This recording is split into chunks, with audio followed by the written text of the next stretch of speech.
계속 출애굽기 말씀을 살펴보고 있는데요. 그 중에서도 열 재앙에 대한 이야기를 주목하여서 보고 있습니다. 이 열 재앙이라고 하면 하나님께서 애굽에 내린 10가지의 재앙을 뜻하는데요. 그렇게 들어보면 이런 생각이 듭니다. 하나님께서 뭘 이렇게 심하게 재앙을 내리시나 이런 생각이 아마 드시는 분도 있을 겁니다. 그러면 10번이나 때리신다는 거 이거 너무 심한 거 아닌가? 이런 생각 드시지 않나요? 그러나 여러분 한번 잘 생각해 보십시오. 이건 하나님께서 10번을 때리신 사건이 아니라 하나님께서 10번이나 인내하신 사건이었습니다. 왜냐하면 하나님이 애굽을 박살내자면 굳이 10번이나 때릴 필요가 있겠습니까? 하나님이 펀치력이 약해가지고 10번이나 때려야 애굽을 무너뜨릴 수 있는 것입니까? 아니지 않습니까? 하나님은 입김만 불어도 이 애굽은 날아갈 수 있습니다. 그런데도 불구하고 그런 전능한 하나님이 굳이 10번을 행하셨다. 뭘 말하겠습니까? 그건 능력이 약해서가 아닙니다. 10번에는 이유가 있다는 거죠. 그건 돌이키라는 하나님의 메시지가 10번이나 계속되고 있음을 강조하는 것이고 10번이나 반복해서 하나님이 인내하고 계시다는 걸 보여주고 있는 겁니다.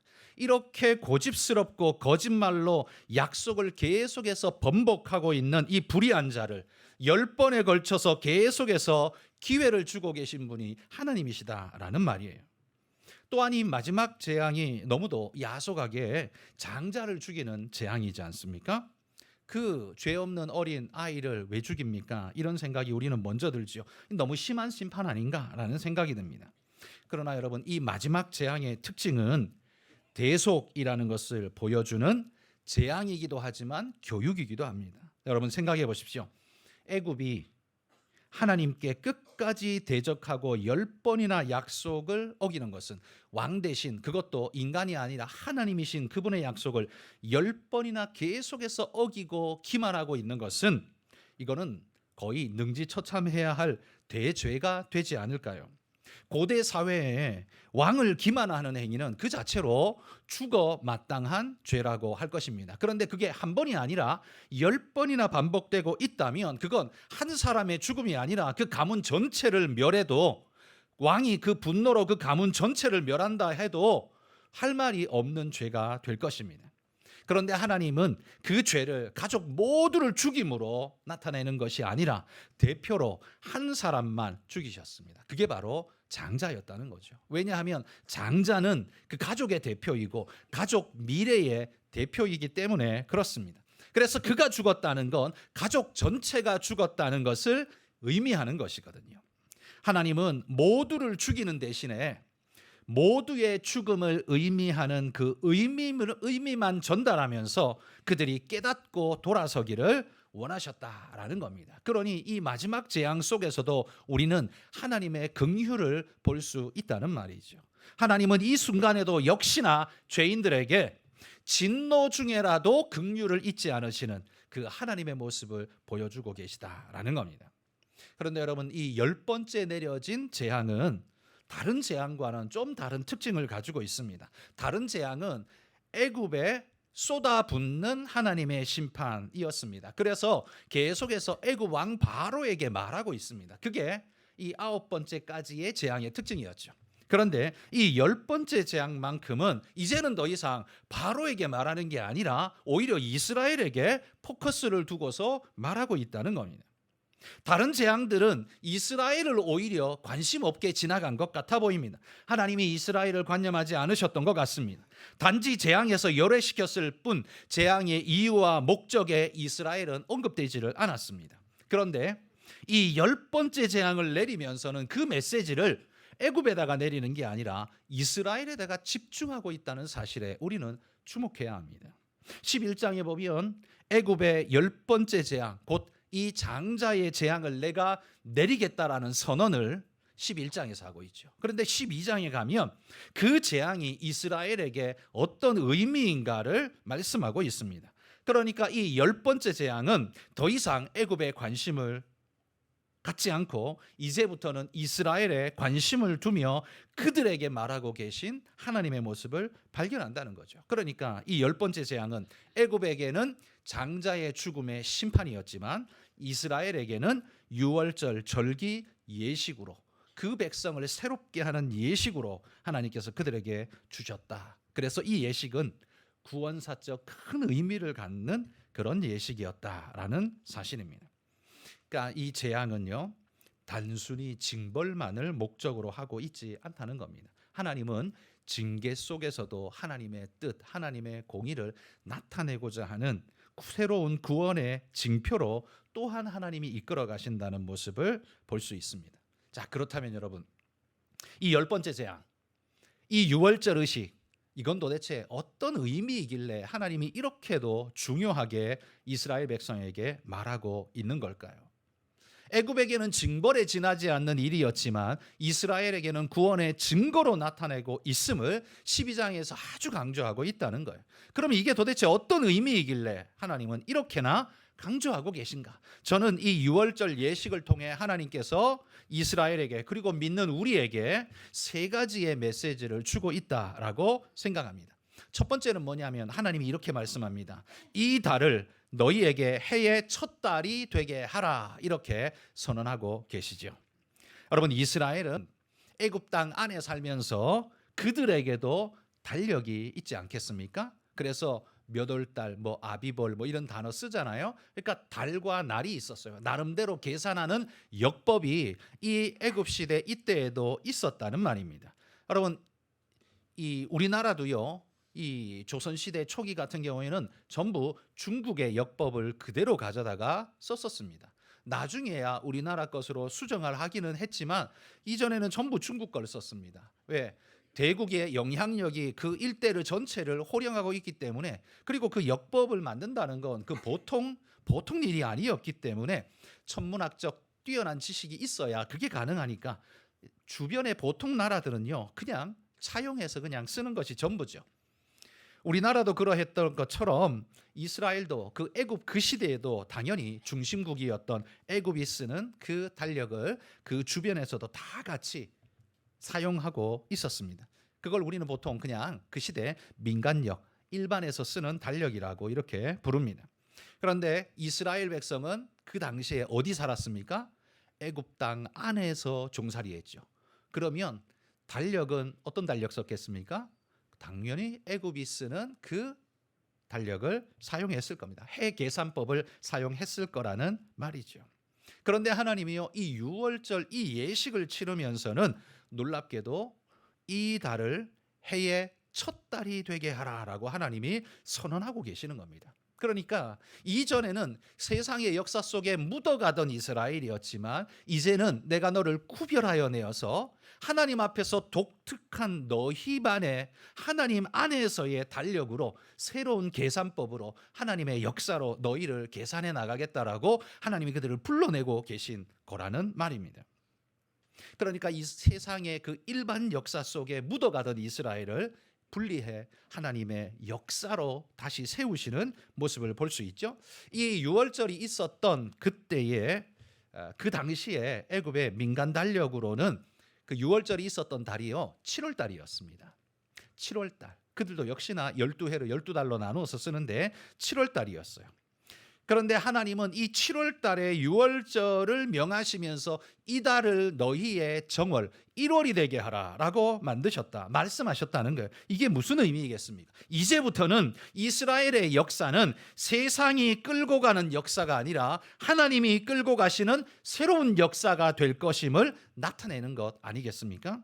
그만큼 유월절이 유대인의 정체성을 형성하는 가장 중요한 기반이 되는 겁니다. 이전에는 묻어 사는 존재였을지 모르지만 이제는 아니다. 너희는 세상에서 구별된 존재이고 너희는 세상과 다른 존재이고 하나님 앞에서 독보적으로 하나님께서 너희에게 의무를 부여한 새로운 인생을 살아가는 존재가 될 것이다. 이게 하나님이 유월절에 이스라엘에게 주신 축복이라는 말이에요. 여러분, 우리 개인에게도 사실 이런 의미의 날이 있습니다. 여러분 모두에게는 태어난 생일이 있죠. 생일은 다른 사람에게는 아무 날이 아닙니다. 그냥 지나가는 한 날이에요. 그런데 내가 태어난 내 날은 내게 의미가 있지 않습니까? 그건 의미 있는 나의 날이에요. 남들에게는 여러 날 중에 하나, 아무 의미 없는 그냥 흘러가는 크로노스의 시간이지만 그거는 내게는 의미의 시간, 이 카이로스의 시간이라는 거예요. 그게 바로 우리의 생일 아닙니까? 내 역사가 시작했고 내 인생이 출발했고 그 나라는 이름으로 살아갈 수 있는 모든 인생이 출발한 그 기점, 아주 의미 있는 일이죠. 또한 결혼 기념일은 어떻습니까? 두 사람이 태어나는 생일은 다르지만 이들이 결혼을 통해서 한 가정을 이루면서 새 가정으로서의 의미의 날이 출발하지 않습니까? 이전에는 존재하지 않았던, 그러나 그 날로 말미암아 존재하는, 그래서 그 가치가 그 날로부터 시작되어지는 그런 의미의 날, 그게 우리 모두에게 있다는 거예요.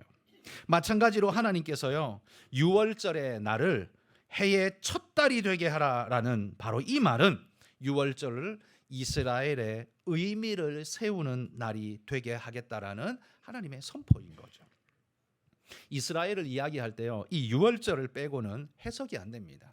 그러니까 유월절을 모르는 사람은 이스라엘을 안다고 말할 수가 없습니다. 유월절이 어떤 것인지 이 본능적으로 유대인들은 본질적으로 너무나 잘 알고 그것이 자기를 만들었거든요. 그런데 유대인에게 유월절을 모르고 유대인을 말한다는 건 그건 어불성설입니다. 유대인에게 가장 중요한 의미가 되게 한 날, 이 날이 바로 유월절이에요. 여러분, 우리 믿는 자에게는요, 육신적 생일도 있지만 영적 생일도 있죠. 내가 예수 그리스도를 고백하고 믿음으로 시작한 날. 혹시 여러분은 그 날이 언제인지 아십니까? 물론 그 날과 그 때, 시, 날짜를 모를 수 있습니다. 저도 그 날짜는 기억 못합니다. 저는 그냥 때만 기억합니다. 중학교 2학년 말 교회에서 중고등부 동계수련회를 가서 그 집회에서 저는 예수님을 만났고, 그때부터 내 인생의 방향은 완전히 달라진, 내 인생의 의미가 새롭게 시작한 나의 카이로스의 시간이 중학교 2학년 말 동계수련회였습니다. 물론 여러분, 모태신자로서 가랑비에 옷 젖듯 지나와서 내가 예수님을 분명히 믿기는 믿는데 언제 그랬는지 나는 잘 모르겠습니다 라고 말씀하시는 분들이 있으실 겁니다. 가능해요. 그럴 수 있습니다. 그러나 여러분, 정확한 것은 뭐예요? 하나님이 나를 부르신 그 날짜는 내가 모르지만 하나님이 나를 부르셔서 만나주셨고 내가 하나님 안에 있다는 사실은 내가 알지 않습니까? 그거면 충분합니다. 그래서 여러분, 하나님이 나를 부르신 그 날짜는 언제인지 모르지만 바로 그 부른 날, 나로 나되게 한 날, 하나님 앞에서 내 인생이 의미로 시작하게 한 날, 저는 그걸 나의 유월절이라고 부르고 싶습니다. 여러분에게도 여러분의 유월절이 있으시죠? 있으시기를 축복합니다. 그래서 하나님으로 말미암아 여러분 인생이 시작하고 출발한 그 날이 꼭 필요합니다. 육신으로만 출생한 생일만이 아니라 여러분이 하나님 안에서 의미로 시작한 진짜 새롭게 거듭난 그 시간, 나의 유월절이 필요하다는 거예요. 근데 여러분, 이 나의 유월절이 있는 사람하고 없는 사람하고 살아가는 삶의 모습은 어떨까요? 이 나의 유월절, 변화된 의미 있는 가치의 시간을 가진 사람하고 그런 거 뭐 없어, 뭘 필요해, 그냥 뭐 나는 몰라, 그냥 세상에 달력 있는 대로 살면 되지, 이렇게 하는 사람하고 여러분 살아가는 삶의 자세와 태도와 목적이 얼마나 다를까요? 엄청나게 다를 겁니다. 여러분, 나의 유월절을 가진 사람과 없는 사람은 마치 이스라엘과 애굽으로 나뉘어지는 것만큼이나 차이가 확연하게 될 것입니다. 유월절의 의미를 가진 자는요, 삶을 바라보는 눈이 달라졌을 겁니다. 예전에는요, 어떻게 해요? 먹고 사는 경쟁 속에서의 존재로만 생각을 했지만 이제는 어떻게 해요? 하나님 앞에서, 하나님 안에서 의미의 존재로서의 나를 생각하고 내가 어떻게 살아야 할 것인가. 예전에는 살아남는 것이 목적이었다면 이제는 하나님 앞에서 어떻게 살아야 할 것인가를 더 중하게 여기는 존재로 살아가게 될 것입니다. 삶을 바라보는, 해석하는 눈이 다르죠. 삶을 바라보는 눈이 달라지면 삶을 해석하는 해석이 달라집니다. 삶의 해석이 달라지면 그 사람이 살아가는 삶의 양태가 달라지게 됩니다. 태도와 자세가 달라진다는 거예요. 그래서 그리스도인과 비그리스도인은 차이가 날 수밖에 없다는 겁니다. 교회 가는 것, 여러분 그것만 차이 납니까? 그건 부끄러움입니다. 그건 오히려 부끄러움이 될 겁니다. 그것만이 아니라 여러분의 삶 색깔 자체가, 태도 자체가, 양태 자체가 달라져야 합니다. 왜? 우리는 유월절을 가진 자이기 때문에 그렇습니다. 그래서 고린도후서 5장 17절에 이렇게 말합니다. 읽어봅시다. 그런즉 누구든지 그리스도 안에 있으며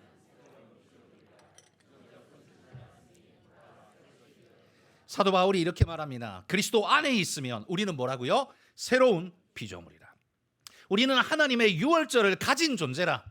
이날로부터 너의 시작점 1월을 삼으라 라는 명령을 받은 존재라는 거예요. 저들과 다릅니다. 그 달력 쓰지 않습니다. 우리는 주님의 달력을 쓰면서 살아가는 존재가 되었다는 겁니다. 6월절 어린 양 되신 주님을 모신 자는 그분의 십자가 피로 문설주와 문인방에 피를 바른, 그래서 이제는 삶이 달라진 그런 존재입니다. 어떻게 달라졌어요? 죽음의 천사가 우리를 넘어갔습니다. 죽음이 우리를 관계하지 못합니다. 하나님의 보호하심이 우리를 늘 둘러 덮고 지키십니다. 그 보호 안에 살아갑니다. 하나님과 동행하여 천국을 살아가는 그런 사람으로, 이후에 죽으면 천국까지만, 지금도 여전히 하나님과 사는 천국의 삶을 사는 그런 존재로서 오늘을 살아갑니다. 이게 바로 나의 유월절을 가진, 하나님 안에서 인생의 새로운 새 출발을 가진 존재의 삶 아니겠습니까? 여러분, 주님 때문에 내 인생의 새해가 열리는 은혜의 축복이 여러분 모두에게 있기를 주의 이름으로 축복합니다. 두 번째, 이 유월절의 의미는요, 우리가 알아야 할 것은 이스라엘에게는 10번째 재앙이 안 내린 게 아닙니다. 내렸는데 어린 양이 대신 짊어지신 겁니다. 맞죠? 우리가 착각하면 안 됩니다. 10번째 재앙은 애굽에만 내리고 이스라엘에 안 내린 것처럼 착각하시면 안 돼요. 이스라엘이 살았던 애굽 땅 안의 고센 땅, 거기에는 하나님의 죽음의 천사가 근처에도 오지 않은 게 아닙니다. 여러분, 6절 7절의 말씀에 보면 이렇게 말해요. 이달 14날까지 간직하였다가 해질 때에 이스라엘 회중이 그 양을 잡고 그 피를 양을 먹을 집 좌우 문설주와 임방에 바르라고 명합니다. 왜 발라야 돼요? 그래야 죽음의 천사가 넘어가니까요. 그러니까 죽음의 천사가 넘어가기 위해서 발라야 된다는 말은 죽음의 천사가 그들이 있는 그곳에 왔다는 소리예요? 안 왔다는 소리예요? 왔다는 소리예요. 그러니까 죽음이 이 이스라엘 백성들에게는 아예 근처도 안 온 게 아니에요. 죽음의 천사가 왔어요. 왔지만 어떻게 해요? 뭘 보고 넘어갔어요? 어린 양의 피를 보고, 유월절 어린 양의 피를 보고 넘어갔어요. 마치 이렇게 한번 생각해 보십시오. 내 아들이 잘못을 저질러서 태형이 주어졌습니다. 뭐 우리나라에는 태형이 없지만 뭐 싱가포르 같은 나라에는 이 태형이 있잖아요. 이 태형을 맞아야 되는데 이 조그만 것이 이 태형을 어떻게 감당해? 너무 안쓰럽고, 그렇다고 국법이 뭐 없어지는 것도 아니고, 그래서 아버지가 그 아들을 몸으로 감싸고 그 태형이 집행되는 동안 아버지가 그걸 다 맞는다고 한번 생각해 보십시오. 형은 집행되었습니다. 근데 맞기는 아버지가 대신 맞았습니다. 자식을 보호하기 위해 맞았습니다. 여러분, 주님께서 당신을 예표하는 이 어린 양의 피로 바로 그 죽음을 당신의 몸으로 덮으신 거예요. 어린 양으로 덮으신 거예요. 그래서 어린 양이 죽게 하고, 바로 예수님이죠. 예수님의 상징이죠. 우리 주님이 죽게 하고 우리가 살아난 것 아닙니까? 천사가 장자를 죽여서 피를 흘려야 하는데 어린 양의 피가 이미 흘려졌기 때문에 심판이 넘어간 겁니다. 여러분, 피가 문설주와 문인방에 발렸다는 것은 죽음의 천사가 와서 보고는 이미 죽었네 하고는 넘어간 것과 같다는 말이에요. 어린 양의 피는 이미 장자의 죽음을 의미하는 것입니다. 여기 여러분, 열재앙에서 우리가 놓치지 말아야 할 것, 애굽 장자는 죽고 우리는 원래부터 상관없었다? 아니에요. 원래 우리도 죽어야 될 사람이었어요. 원래 죽어야 될 사람이었어요. 그런데 어린 양의 피로, 어린 양을 죽이심으로 우리를 대신해서 살리시는 은혜의 축복을 주셨다는 겁니다. 여러분, 이스라엘의 장자가 살기는 했지만 누가 대신 죽었어요? 어린 양이 죽었다고 했어요. 그런데 이 양도요, 5절에 보시면 아무 양이 아니에요. 흠없고 1년 된 수컷이라는 세 가지 조건을 충족해야 돼요. 흠없고 1년 된 수컷. 여러분, 여기 흠없다라는 것, 여기 흠없다라는 건 어떤 의미겠습니까? 뭐 이게 눈 빠지거나 절거나 병들었거나 이런 건 안 되는 거죠. 깨끗한 거예요. 그러니까 이 흠없다라는 의미는 다시 말하면 이런 의미입니다. 그가 죽어야 할 이유를 가지고 있지 않은, 그가 죽어야 할 이유를 가지고 있지 않은 그런 자가 죽어야 한다는 거예요. 예수님 상징 아닙니까? 1년 된 수컷. 왜 수컷일까요? 예수님이 하나님의 아들로 이 땅에 오실 것을 미리 예표하면서 보여주는 것 아니겠습니까? 여러분, 다시 말해서 열재앙에서 우리 주님은 이미 믿는 자들을 위해 죽으실 것을 미리 보여주고 계신 겁니다. 베드로전서 1장 19절 같이 읽어봅시다. 오직 흠없고 점없는 어린 양 같은 그리스도의 보배로운 피로 된 것이니라. 아멘. 여러분, 재앙이 없었던 게 아니라 임했는데 그 보배로운 어린 양의 피로 우리가 구원을 얻은 겁니다. 우리는 원래부터 죽지 않을 존재인 것처럼 그렇게 뻔뻔스럽게 설치면 안 됩니다. 그리스도인이라고 해서 안 죽을 존재가 아니었어요. 죽을 존재였어요. 원래 죽어야 되는 존재였어요. 그런데 예수님이 대신 죽어 주셔서 우리가 오늘 그 대신해서 살아가는 겁니다. 오늘 우리가 사는 것은 그분의 삶을 우리가 대신 살아가고 있는 것일 뿐입니다. 그러므로 여러분, 나처럼 살지 말고 주님처럼 살아가시기를 소망합니다.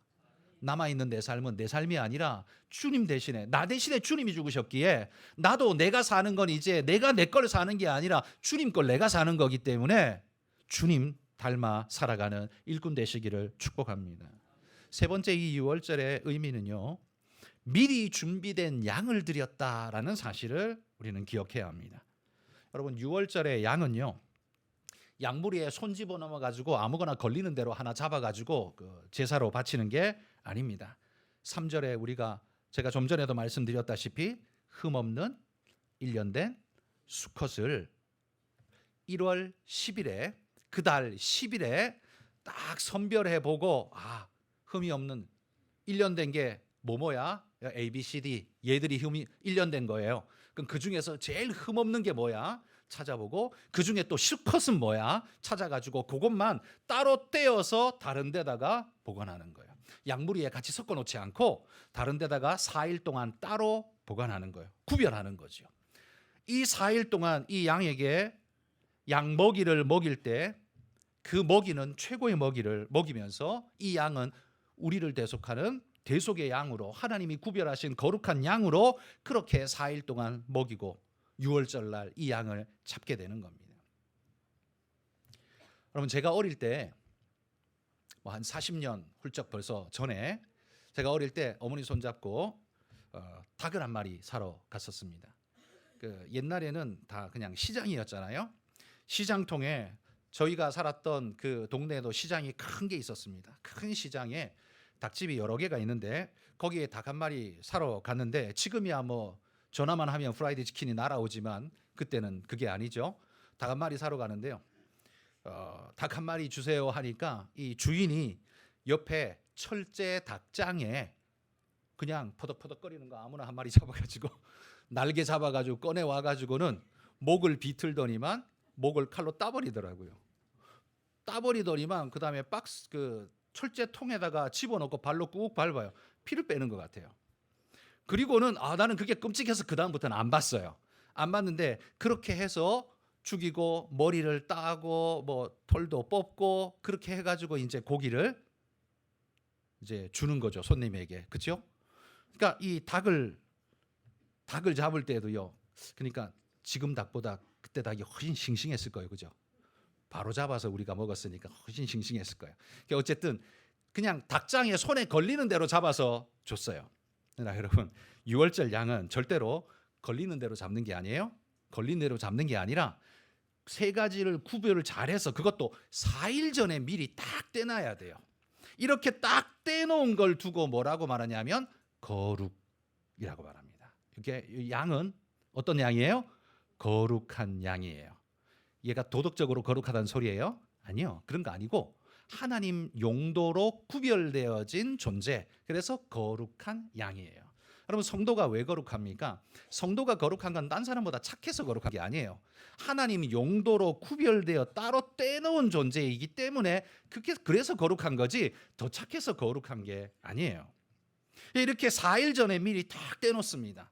그리고 6월절 날 해가 딱 치면 그때 바로 이 양을 잡아서 피를 바르고 그 고기는 불에 구워서 식구들이 다 같이 나누어 먹게 됩니다. 그 양의 용도가 그런 거예요. 아무거나 잡는 게 아닙니다. 구별해 잡아요. 그것도 4일 전에 미리 딱 잡아서 미리 딱 구별해서 놓아야 됩니다.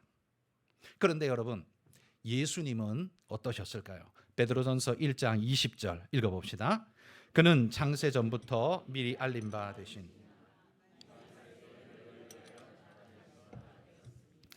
유월절 양은 며칠 전에 준비했다고요? 그러면 예수님은 며칠 전에 준비했을까요? 창세 전에입니다. 오늘 베드로전서가 말하는 거 바로 그겁니다. 우리 주님은 하나님께서 이미 창세 전에 바로 이 예수 그리스도를 우리를 위한 어린 양으로 내어주시려고 이미 창세 전에 따로 떼놓으신 거예요. 여러분, 양을 떼놓은 거는 별로 마음에 그렇게 크게 부담이 없습니다. 그러나 여러분, 아브라함이 모리아 산에 가서 네 아들을 번제로 바치라고 했을 때 그날 밤에 그 시간이 얼마나 길고도 고통스러운 시간이었을까요? 그 하룻밤이 아마 며칠같이 느껴지지 않았을까요? 근데 여러분, 하나님은 어떻게 해요? 그걸 창세 전부터 정해놓고 예수님이 십자가 질 때까지 그 오랫동안 하나님은 기다리셨습니다. 아브라함에게는 하룻밤이었지만 하나님은 그 따로 구별해 놓고 자기 아들을 십자가에 죽일 것을 내다보시면서 그 오랜 시간을 견디셨어요. 아브라함에게 모리아 산에서 아들을 번제로 드리라고 말씀하실 때 아브라함을 괴롭히는 게 아닙니다. 내가 그렇게 할 것이다. 하나님이 그렇게 말씀하신 거예요. 유월절에 어린 양을 구별하여 잡으면서 이 양이 바로 내 아들이다 라고 말씀하시는 거예요. 여리고성의 라합에게 붉은 줄을 달아내리고 그 집 안에 머물라라고 하면서 이 붉은 줄이 바로 너희를 구원하는 내 아들 예수 그리스도의 십자가 피, 그것의 의미이니라 라고 지금 말씀하는 겁니다. 여러분, 하나님은 이미 이 땅에 오시기 전에, 예수님이 이 땅에 오시기 1400년 전에 모세에게 명령하여서 하나님의 계획을 이렇게 보여주고 계십니다. 내가 이렇게 할 거야. 내가 이렇게 할 거야. 내가 이걸 언제 정한 줄 알아? 창세전에 이미 정했어. 너희를 위해서. 너희를 위해서. 네가 죽어야 되는데 내가 너를 죽지 않게 하기 위해서, 너를 사랑함으로 너를 구원하기 위해서 내 아들을 창세전에 미리 떼놓은 거야. 오늘 본문에 보시면 3절에 보시면 이달 열흘에 너희 각자가 어린 양을 취할지니, 이달 열흘에 하나님은 이미 당신의 아들 예수 그리스도를 창세 전에 예비하셨습니다. 유월절 양은 문설주와 문인방의 피를 발랐지만 예수님의 피는 십자가에 바르고 그리고 또 우리 마음에, 우리 심령에 발라졌습니다. 그러나 여러분, 여기에 중요한 것이 있습니다. 유월절 어린 양 문설주와 문인방의 피를 바르고 나 피 발랐으니까 난 이제 살았어 하고 동네방네 쫓아다니면서 놀러 나가면 어떤 일이 벌어질까요? 죽습니다.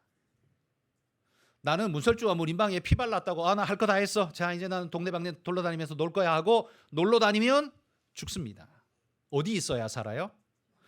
그 밤에 죽음의 천사가 오는 그 밤에는 어린 양의 피가 발라진 그 안에 있어야 오직 유일하게 살 수 있습니다. 그러므로 여러분, 그 안에 있는 것이 얼마나 중요한지 모릅니다. 그래서 우리에게도 이렇게 말해줍니다. 여호수아 2장 19절 한번 읽어봅시다. 누구든지 내 집 문을 나가서 거리로 가면 그의 피가 그의 머리로 돌아갈 것이요 우리는 허물이 없으리라. 그러나 누구든지 너와 함께 집에 있는 자에게 손을 대면 그의 피는 우리의 머리로 돌아오려니와. 여러분, 여호수아 2장이니까 이거 어떤 이야기인지 아시죠? 지금 여리고성의 라합에게 하는 이야기입니다. 여리고성에 정탐꾼이 가서 정탐꾼이 둘러보다가 발각이 되는 바람에 라합이 숨겨져서 겨우 살았잖아요. 그 목숨을 그렇게 라합으로 구원받으면서 이 사람들이, 정탐꾼이 라합에게 말합니다. 우리가 다시 올 때에, 그때에는 너희는 꼭 창문에 붉은 줄을 달아내리고 그렇게 하고 집안에 다 모여 있어야 합니다. 왜냐하면 누가 누군지 우리 모르니까 이 붉은 줄이 달아내려져 있는 이 집은 우리가 구원해야 할 집이라고 알고 우리는 가겠습니다. 그러니 당신들은 꼭 구원의 붉은 줄을 달아내리고 그 안에 모여 있으십시오. 혹시 여러분이 붉은 줄을 달아내렸다 할지라도 바깥에 길에 막 돌아다니고 있으면 우리는 전혀 알 길이 없습니다. 당신은 죽고 말 것입니다. 그러니 꼭 그 안에 계십시오. 이렇게 이야기를 했죠. 그리고 라합과 가족들은 그 집안에 있으면서 살았습니다. 여러분, 바로 이 모습이, 이 여리고성의 이 모습이 마치 죽음의 천사가 유월절 날 임하는 모습 같지 않습니까? 죽음의 천사가 애굽에 임하는 것처럼 홍해를 건너고 여리고성으로 밀려 들어가는 이스라엘 백성. 그럼 누구를 살릴 것인가? 죽음의 천사는 모든 장자를 다 죽이는 것이 사명인데 단 어린 양의 피가 발린 그 집만 넘어가라는 명령을 하나님께 받았어요.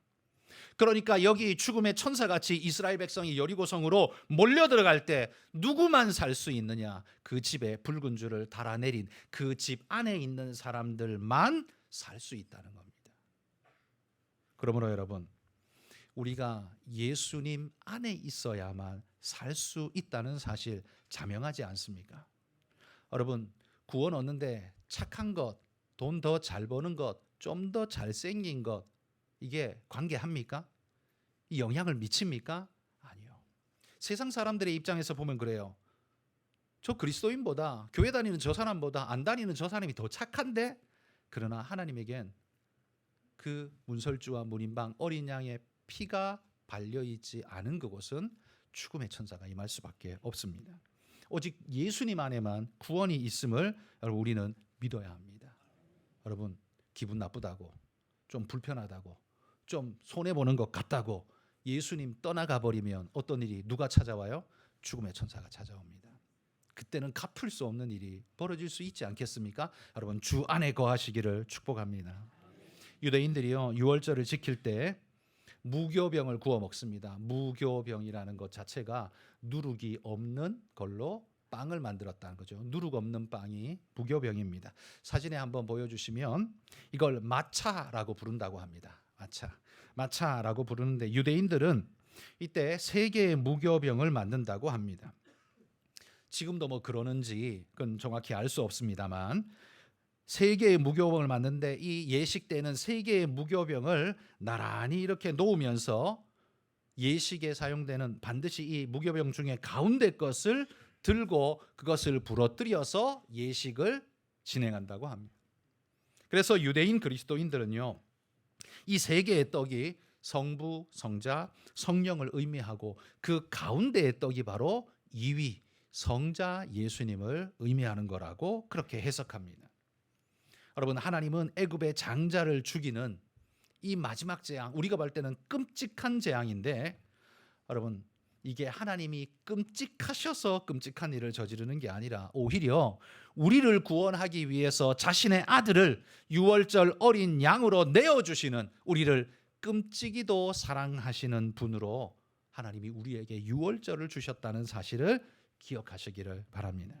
애굽을 징벌하기 위해 하나님은 10번째 재앙을 내리실 때 여러분, 즐겁게 룰루랄라 노래 부르면서 하신 게 아니라 이 재앙을 내리실 때 당신의 아들 예수 그리스도가 십자가의 유월절 어린 양으로 죽으실 것을 내다보며 눈물로 이 재앙을 내리시지 않았을까요? 이게 그냥 단순한 게 아니라 내 아들 예수 그리스도가 죽을 것을 내다보면서 이 예식을 하지 않으셨을까요?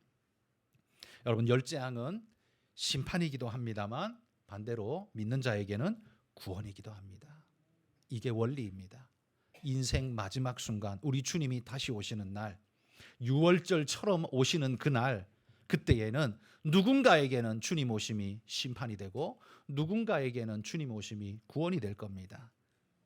오직 그 심령에 예수 그리스도의 피가 발려진 자는 분명히 이 죽음의 천사가 넘어가는 유월절 은혜가 있을 것이며 하나님이 우리 손을 이끌어 저 천국으로 이끌어 주시는 놀라운 은혜가 일어날 줄 믿습니다.